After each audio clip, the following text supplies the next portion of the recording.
today, and I think we're just going live on Facebook as Bible Shots begins. So welcome to Bible Shots today, wherever you are around Australia. You're joining us live here in our Zoom meeting or online on Facebook. It's wonderful you can join us. My name is Robert Martin, and I actually work in the Melbourne City Bible Forum team, and so we're actually locked down here at home, and so I'm joining you from my kitchen here today. So thanks very much for joining it today at Bible Shots. It's wonderful that you can join us. The theme for today, so we're having Sam Chan's going to be sharing it today. What would Jesus say to the fearful? Because COVID really has been a wake-up call. Life has been uncertain and is full of many dangers and challenges. There's so much to be afraid of. And today's Bible Shots, Sam is going to be introducing us to a man who also faced uncertainty, disease, and death. So we're going to see what Jesus says to this man and says to us today. And we're doing this with Sam Chan. So Sam is a national communicator with City Bible Forum. He regularly speaks here at Bible Shots and other City Bible Forum events around Australia. And he's a regular speaker at many churches across Australia as well.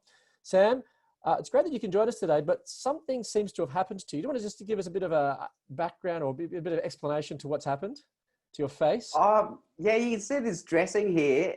Like, seriously, talk about uncertainty and not having control over anything. It was just a little pimple on my chin, but it just kept spreading up my face, going down my neck, going towards the base of my tongue. So all of last week, I was going in and out of hospital emergency departments. The doctors couldn't do anything. In the end, it came down to I just happened to have the private phone number of an ENT surgeon. He saw it. He admitted me into hospital. I had 2 days in hospital, IV antibiotics, and he had to operate. He actually had to go cut it out from going through the inside of the mouth to scrape out the infection. And you can still see there's still some after effects there. So it's taken me 1 or 2 weeks to recover, including surgery, antibiotics, and a 2-day hospital stay. Wow, that's a pretty dramatic thing to happen to you. But are you able to speak okay? Like, you're able to join us fine today to be able to share? Well, we will see. That's the beauty of these live recordings. Even you and I don't know. I don't know where I'll be in 30 minutes' time. Sure. Life is full of uncertainties.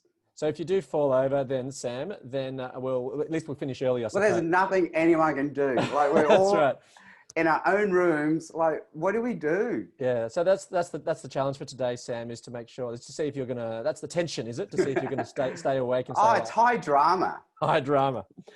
Well, we're going to read a passage from the Bible in just a moment, but if you have some questions for Sam today, please put them in the Q&A. If you're here in the Zoom meeting, put them in the Q&A there. Or if you're watching on Facebook, make a comment in the Facebook chat there, and then we'll make sure that those questions get to Sam as well. So Sam's going to speak for about 15 or 20 minutes, then there'll be some opportunity for Q&A after that.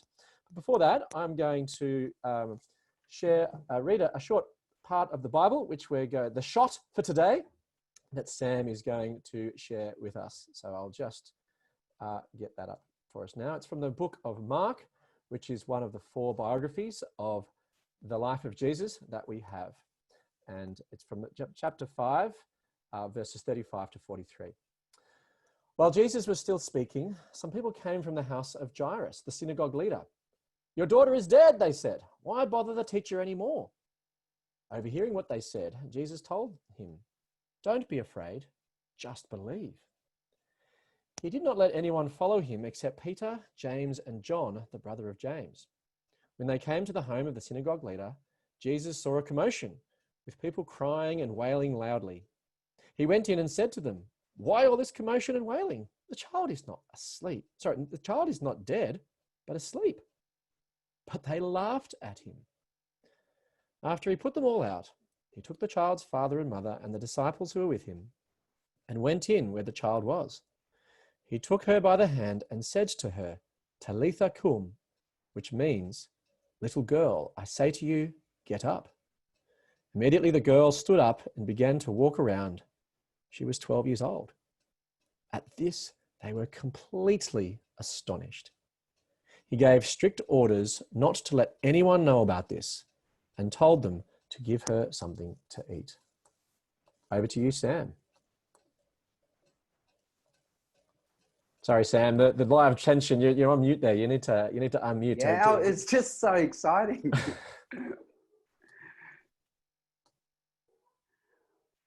Well, during a COVID lockdown, there's not much we're allowed to do. We can't go to schools, we can't go to weddings, we can't go to funerals, but the government still lets us do a few things. The government lets us exercise outdoors, we can still buy alcohol, and we can still get a haircut. But I don't know about you, but when I go get a haircut, I feel like I'm doing something very dangerous, something very death-defying, something very unsafe. And that's what COVID has done. COVID has reminded us just how dangerous life really is. Before COVID, if we want to do anything dangerous, we had to do something like skydive or rock climb or ride a motorbike. But now with COVID, everything is dangerous. Just going to a restaurant is dangerous. Just having a family get together is dangerous. Just singing in church is dangerous. Everything is now dangerous. And so there's this fear and uncertainty that has crept into our lives. So our question today is this: what would Jesus say to the afraid?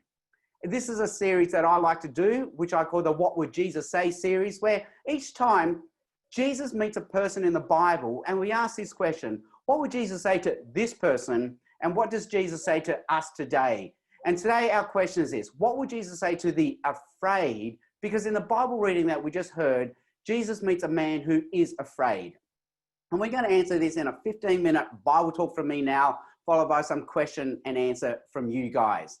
So in the Bible reading that we just heard, Jesus meets a man who is afraid. We meet him in verse 22. Then one of the synagogue leaders named Jairus came, and when he saw Jesus, he fell at Jesus' feet. Jairus pleaded earnestly with Jesus, "My little daughter is dying. Please come and put your hands on her so that she will be healed and live." So Jesus went with him. In this story, Jesus meets a man named Jairus. Jairus is the local religious leader, the synagogue leader. He's a man who's honorable, of high social standing, very well respected. He is a leader in the community, but he's also desperate because his daughter, who's only 12 years old, is sick and dying. And he falls at the feet of Jesus and he begs Jesus to come with him because maybe, just maybe Jesus can heal his daughter and save her life. So what would Jesus say to Jairus, and what would Jesus say to us today? Well, to those of us who are afraid, Jesus says three things. And the first thing that Jesus says is this: life will be full of uncertainties. Verse 35, while Jesus was still speaking, some people came from the house of Jairus, the synagogue leader. "Your daughter is dead," they said. "Why bother the teacher any more?" Here we hear the tragic, terrible, terrifying news that Jairus' daughter is dead, and there's nothing that they can do. And here we're reminded just how life is full of uncertainties. There's so many things that we cannot control. Many of you know that I have 3 young boys, and I love to joke that having boys is like having a beer. You have one and you think, whoa, this is good. Imagine how good 2 would be. So you have 2, you think, hey, this is good. Imagine how good 3 would be. And then you have 3 and you think, oh, we should have stopped at 2. But all jokes aside, we love having 3 boys. But people often ask us, did you ever think of having 4? And the answer is no, we never wanted 4, simply because it is impractical. Because of pragmatics, it is impractical to have 4 children. In our modern Western storyline, we are not meant to have 4 children. If you have a family car, it assumes you're only 5 people. A dinner plate setting is only 4 people. And most hotels will only take 4 or 5 people per room maximum. In the modern Western storyline, we are not meant to have more than 2 or 3 children. Now, why is that? Because in the modern Western storyline, we have this assumption of progress, that life is predictable and we can control life. In the modern Western storyline, in the white-collar professional storyline, it goes like this: I will grow up, I will graduate, I will get a job, I will meet someone, maybe we get married, we'll have one kid, and then we'll have another kid, and both these kids will grow up to be healthy. But now we know how just naive this is, because we cannot predict life. We cannot guarantee the outcome of life. The future is out of our control. Now we know, because of COVID, there's no guarantee we will graduate. There's no guarantee we'll have a job. And really, there's no guarantee we'll meet someone. There's no guarantee that we can have children. There's no guarantee that children will grow up to be healthy. And it's a little sad reminder that in many pre-modern cultures, that is exactly why we would have to have 5, 6, maybe 10 children, because there was no guarantee that all the children would survive childhood. And my father grew up in China, and he was one of 6 children. And sadly, one of his siblings died when he was young, and so he became one of only 5 children. And so there's this reminder that life is unpredictable. It's full of uncertainties, because up until now, we've had this story of endless progress in the West. We put a man on the moon. We invented the seedless watermelon. We invented a driverless car. It's just progress, progress, progress. But 2020 has been, boom, the wake-up call for all of us, because we had bushfires that we could not control. And then, as a sad joke, straight after the bushfires, we had floods that we could not control. And now there's a coronavirus that we cannot control. This has been the wake-up call for our modern Western white-collar professional storyline. When I went to med school, I got taught this story of endless progress. I got taught this when I went to medical school, that we once used to die in our 20s and 30s from infectious diseases, but then we invented vaccines and antibiotics, so we don't die in our 20s or 30s anymore. Then we used to die in our 40s and 50s from accidents, but then we invented seat belts and airbags, so we don't die in our 40s and 50s anymore. Now we die in our 60s and 70s from cancer and heart disease, but we'll soon cure them. And so there's this idea that we're going to live forever, but just boom, overnight, 2020 has come, and so no, we cannot predict the future, and we're back at the mercy of infectious diseases. It's like we've wound the clock back 150 years. So life is full of uncertainties. We cannot guarantee the future. Life is unpredictable. We cannot control the outcome of our lives. So what should we do about this? Well, this brings us to the second thing that Jesus says, and it's this: trust Jesus with the uncertainties. Verse 36, Jesus told Jairus, don't be afraid, just believe. Jairus has just found out his daughter is dead, and Jesus says, hey, don't be afraid, just believe. This is the part of the story I don't get. This sounds to me to be so insensitive, so uncaring, and so naive from Jesus, unless we really can trust him with the storyline. During the COVID isolation, my family got to binge on movies, and I got to introduce my 3 young boys to the whole Star Wars saga. But my youngest son, he found it to be very scary. He was terrified of Darth Vader. He was terrified of the stormtroopers, and he was terrified of the evil emperor. When he was watching it, he was so scared his little body would shake and tremble. But then he'll look at me and say, but Dad, why aren't you afraid? And I said to him, well, it's simple, because I've seen it before. I know the storyline. I know how it ends. And Jesus says to Jairus, just trust me on this. Right now, none of this makes any sense, but it's all part of a bigger story. It's only one chapter, but there are many more chapters to come. Trust Jesus. He knows how it ends. And it's the same for all of us. Our life too will be full of terrible, terrifying tragedy. Our lives will have trauma. We will suffer death, disease, divorce, separation, heartache. And then we really only have two choices. Choice number one is this. You know what? The universe is uncaring. We're just atoms and molecules. We're just another species of life on this planet. We're just a blip in the timeline of the universe. Things just happen and the universe doesn't care.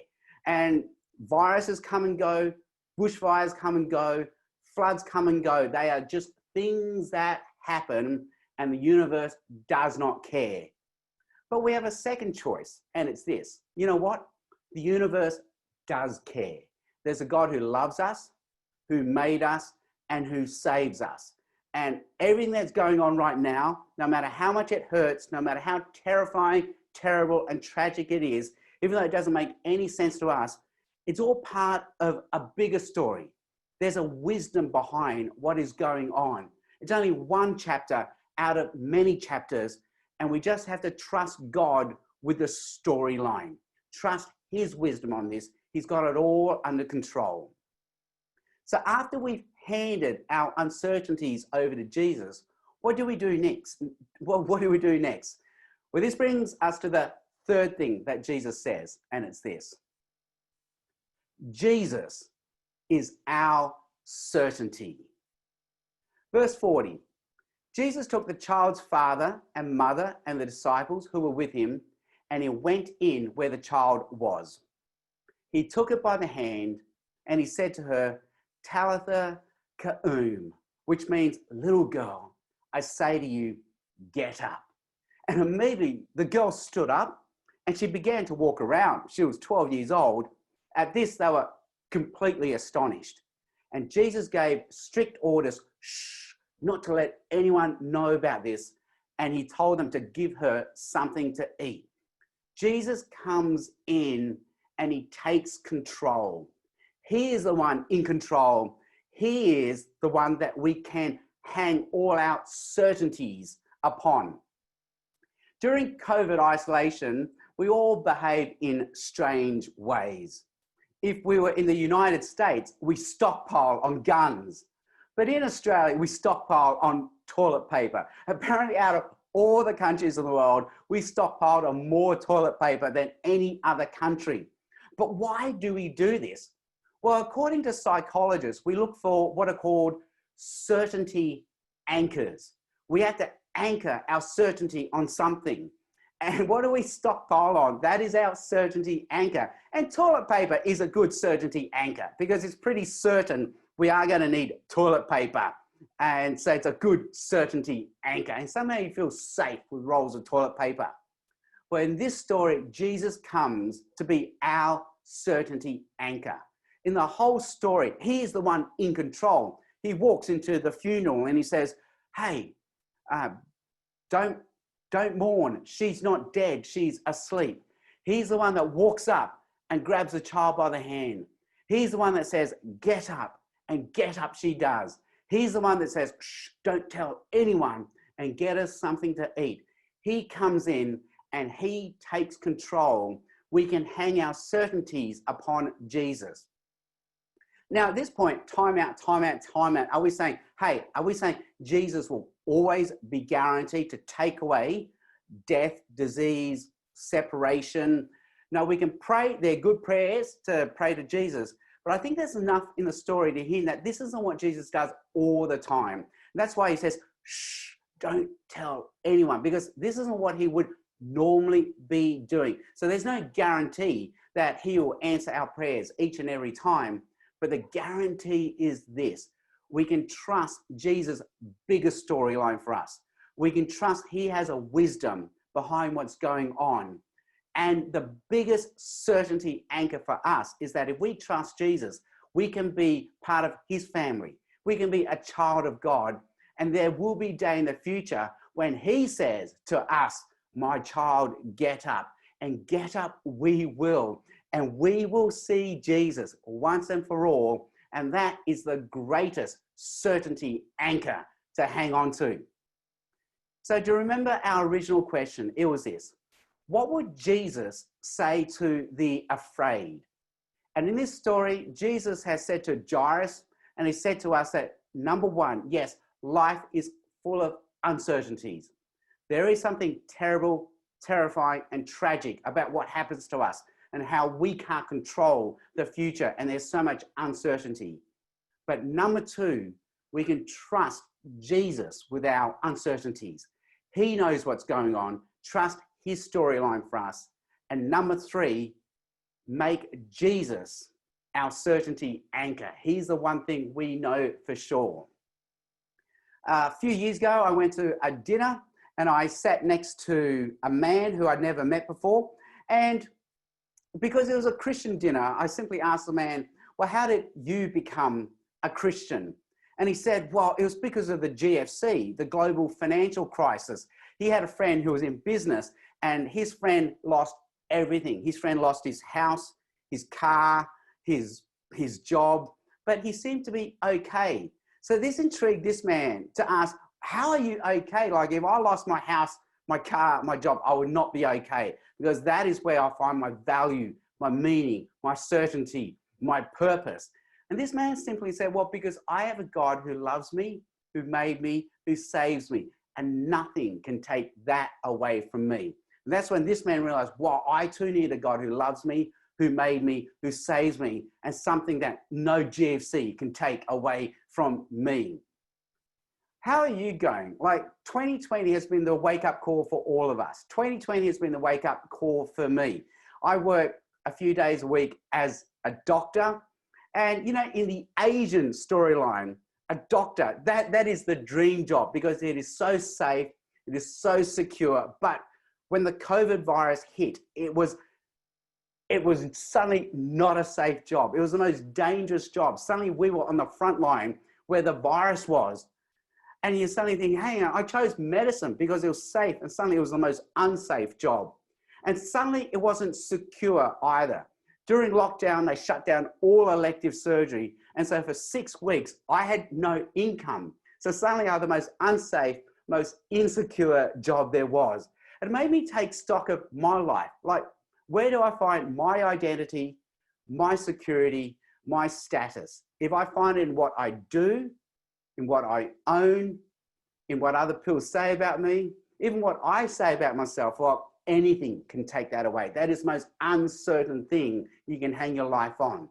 But Jesus comes and he's the most certain thing we can hang our life on. If we put our trust in who he is and what he's done for us, nothing can take that away from us. No bushfire, no flood, no virus, no death, no disease, no tragedy. So Jesus comes and he says, make me the one certain in your life. Thanks very much, Sam. That's great to hear your story. And also, it's wonderful that you managed to make the whole way through without your sticking plaster coming off there, and you managed to get the whole way through that message.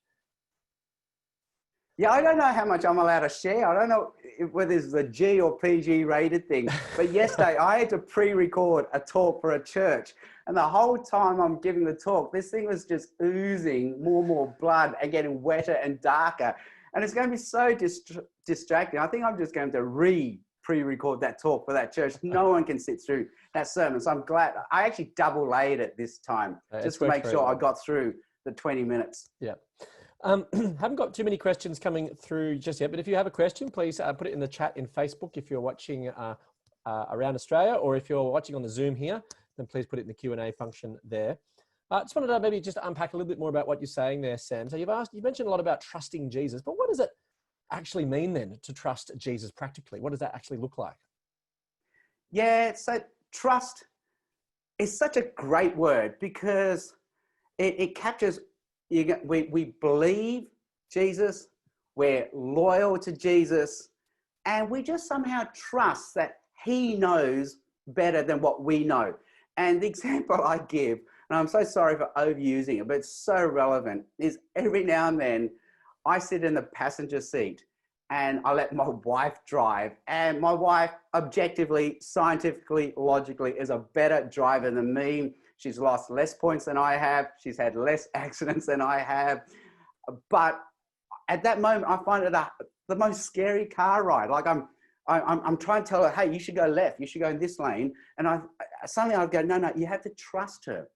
trust her. Like she knows what she's doing. She knows how to drive. She knows where she's going. I think this is a moment where we just have to trust Jesus at his word and trust he really is who he is and trust in what he's done for us. So maybe then just to unpack a couple of other things that you've just said. So you mentioned that Jesus is no guarantee when it comes to, you know, some of the challenges that we might be facing in our lives today. Then how can he be trustworthy then if he isn't a guarantee?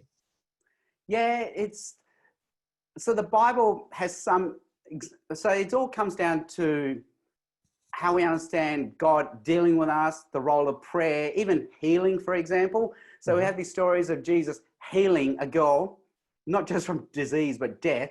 But then we have the counter stories where Paul prayed many times for God to take away the thorn in his flesh, but somehow God never did. And at that moment, Paul realized, well, you know what? God could take away the thorn in the flesh, but the fact that he has not means there must be a loving, powerful reason for what's going on. And I'm just going to submit and trust God's plan, God's purpose in this. And the story I love to give a lot is, as a parent, the hardest moment is that moment where you hand your child over to the doctors when they're an infant to go for their vaccination injection. And as you hand your child over, the child at first is smiling, think, oh, what's going on? And suddenly when the doctor plunges that needle into their thigh, your kid looks at you with big eyes, horror, like they've been betrayed, and they don't know what's going on. They don't know it's a vaccination, but suddenly their eyes relax again and they look at you and you can see, they think, you know what, based on your track record, up until now, you've always done what's best for me. So I don't understand what's going on here, but I'm going to have to trust you on this, that somehow you know what's best, and there must be a loving, powerful reason for you allowing this to happen to me. So maybe you didn't, maybe your third child, when you handed them over to be vaccinated, maybe it was a slightly different experience, perhaps to the first two, as you've just said. You're just callous by then. Yeah. You're callous. So how does your youngest feel about, you know, what you've just shared about you kind of wished you hadn't had a third? Oh, no, fourth. Fourth. Okay, right. Okay, oh, yeah, but I hear you. I used to tell that joke all the time. I had ministers come up to me and say, you cannot say that, and you cannot say that in front of your children. But, you know. One more final question, Sam, before we wrap up. So, but then how then do I know that I trust Jesus? How do I know? I think just knowing that I'm loyal to Jesus, that he's the one that I put my identity, value, meaning, and purpose in, that I know he's more than just a good teacher, more than just a good man. He really is divine. He's supernatural. He's the Son of God. And I'm just going to trust his word that he really did rise from the dead. But more than that, he's going to raise me from the dead. So it's almost like all of life is full of trust. All of life is full of trust. So how do I, so when a teacher says tomorrow morning at 9 o'clock, there will be an English exam, I trust that teacher at her word by turning up at 9 o'clock. Right? I really just have nothing more but just her words and my experience of her to go on. Many years ago, when I got married to my wife, and my wife said she would be at that church to marry me, I turned up trusting her word and my experience of her character. But that's all I had to go on. And with Jesus, all we have to go on is his past record, our experience of him, his words. But up until now, he's not failed us. So I'm going to trust him on this. He really is the Son of God. When he says, I'm forgiven, I really am forgiven. When he says I'm a child of God, I am a child of God. I have that status and I need to behave like a child of God. And also, just like you said to that girl, my child, get up. I know there'll be a day in the future when I'm in the grave and I'll hear those words from Jesus. My child, get up, and I'll hear his voice, and get up I will. True. Well, thanks very much for sharing today, Sam. It's been wonderful to hear you. As you've reflected, you've given us a shot of the Bible, which is what we're aiming to do here today. If you have any more questions, or if you'd like to investigate this more, then please contact someone from the City Bible Forum. Send us a message, and we can connect you with some other people. If you'd like to read more of the Bible, perhaps you'd like to connect or read some other parts of the Bible, you'd like to find out a bit more, then please contact someone at City Bible Forum, we'd be very happy to help you. But next week, we're back again with another shot of the Bible. And next week we have Lachlan Orr, who's usually either emceeing or speaking here. He's going to be sharing as we continue reflecting on the book of Ruth in the Old Testament, which actually does, again, deal with some issues of pain and suffering. So anyway, I hope you have a wonderful afternoon, and look forward to seeing you back here next week as we get another shot of the Bible. So until then, have a great week. Thank you.